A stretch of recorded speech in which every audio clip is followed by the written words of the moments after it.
कि बेटी पढ़ेगी, इतिहास रचेगी, लेकिन कहीं ना कहीं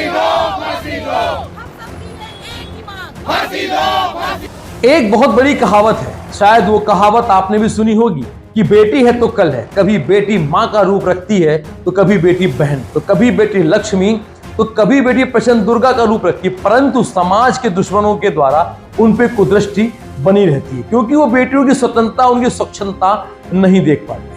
नमस्कार, जय हिंद, वंदे मातरम। मैं हूं डॉक्टर पंकज शर्मा और आप देख रहे हैं हमारा चैनल HBN न्यूज। आइए बात करते हैं हाल ही में हुए 9 अगस्त को कोलकाता में ट्रेनीज महिला डॉक्टर के साथ हुए दुष्कर्म और हैवानियत का मामला भी ठंडा भी नहीं हुआ था कि महाराष्ट्र के बदलापुर में 4 साल की बच्चियों के साथ बलात्कार कर दिया। तो यहीं शहडोल की यदि हम बात करें तो 69 साल के व्यक्ति के द्वारा 16 साल की किशोरी से बलात्कार करने का मामला सामने आया है, जहां कलकत्ता को लेकर पूरे देश में दुष्कर्म के आरोपियों को फांसी देने और कठोर कानून बनाने की मांग हो रही है, क्योंकि दिल्ली की निर्भया रेप और हत्याकांड में निर्भया को न्याय मिलने में 8 माह से अधिक का समय लगा था। ऐसी स्थिति दोबारा घटित न हो, उसके लिए पूरे देश में रैलियां और पूरे देश में आक्रोश दिखाई दे रहा है। इसी आक्रोश की कड़ी में इस मध्य प्रदेश के शहडोल के बुढ़ार में बेटी बचाओ और बेटी पढ़ाओ और बेटी के सम्मान में और बेटियों को, नारियों को एक सम्मानजनक स्थिति में लाने के लिए आज बुढ़ार और धनपुरी के नगरवासियों ने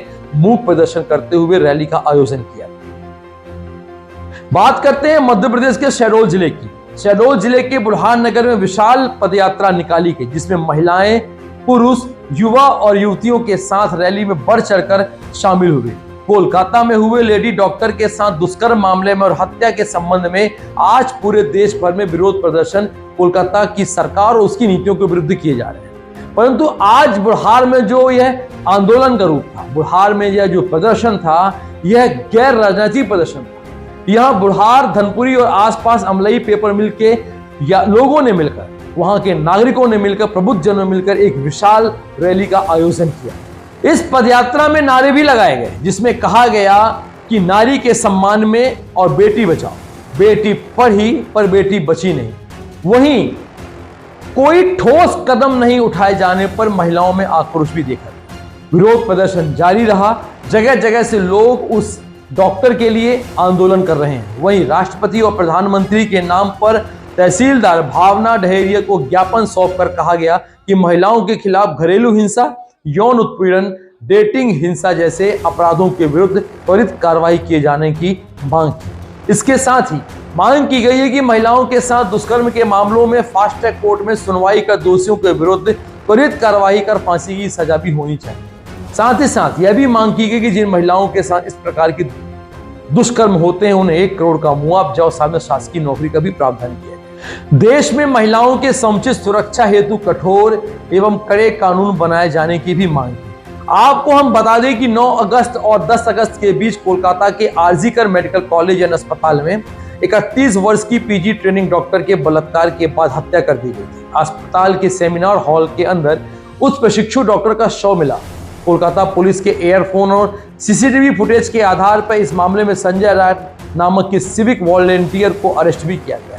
वहीं पोस्टमार्टम रिपोर्ट में रेप के बाद हत्या की पुष्टि भी हुई और पोस्टमार्टम में तो कैसी कैसी रिपोर्टें आई हैं इसकी भी जानकारी पूरे देश को है। परंतु अभी भी सरकार और वहां की जनता के द्वारा ऐसा कोई आक्रोश नजर नहीं आया और उस दरिंदे को अभी तक फांसी जैसी कठोर सजा भी नहीं मिली। इसके विरोध में पूरे देश में रैलियां और नारियों के सम्मान में रैलियां निकाली जा रही हैं, जिसकी वजह से वह सुरक्षित महसूस भी नहीं कर पा रहे। यह बहुत दुर्भाग्यपूर्ण है, क्योंकि ऐसे अपराधी आज भी बचे हुए हैं।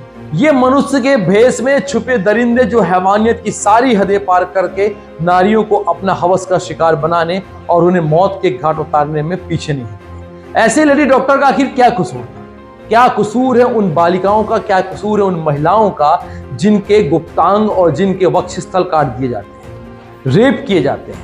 परंतु बुढ़ार और मध्य प्रदेश के कई जिलों और साथ में भारत के कई राज्यों में इस प्रकार से हुए आंदोलनों से शायद सरकार को चेतना पड़े और जल्द ही सुप्रीम कोर्ट इस मामले में कोई फैसला लेकर आएगा। आइए देखते हैं कि इस आंदोलन में, इस जो ये एक पद यात्रा निकाली गई, इस पद यात्रा में नागरिकों ने और आयोजनकर्ताओं ने अपनी बात कैसे कही और क्या कहा। सभी बोलते हैं कि बेटी पढ़ेगी, इतिहास रचेगी, लेकिन कहीं ना कहीं जो ये दरिंदे होते हैं समाज में, जो ऐसी मानसिकता के लोग होते हैं जिसने उस बेटी को आज उसके सपनों को भी दफना दिया, तो हम लोग उसी लिए ये रैली का आयोजन किए कि हम सब चाहते हैं कि जो भी व्यक्ति इसमें संलिप्त हो, जो भी इसमें संलग्न हो, उन सबको फांसी की सजा दी जाए, क्योंकि महिला कोई खिलौना नहीं है। महिला एक सशक्त व्यक्ति है जिसको हर चीज, जिसको जीवन जीने का पूर्ण अधिकार।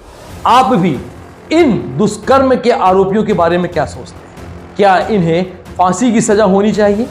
क्या इन्हें ऐसे ही छोड़ देना चाहिए? आज नारी के अपमान में भारत सरकार को चाहिए कि तुरंत फांसी 15 दिन 30 दिन के अंदर लागू करे, ताकि भारत में नारियों का जो अपमान हो रहा है वो बंद हो। जय हिंद, जय भारत। क्या इन्हें जनता के हवाले करना चाहिए? अपने विचार, अपनी भावनाओं को हमारे कमेंट बॉक्स में जरूर दीजिए। जल्द से जल्द, जैसे हर एक कंट्री में जल्द से जल्द फांसी होती है, जल्द से जल्द सजा सुनाई जाती है, वैसे ही भारत में जल्द से जल्द सजा सुनाई जाए, ताकि जो इतने और भी दरिंदे घूमते हैं वो डरे और दहशत में रहे।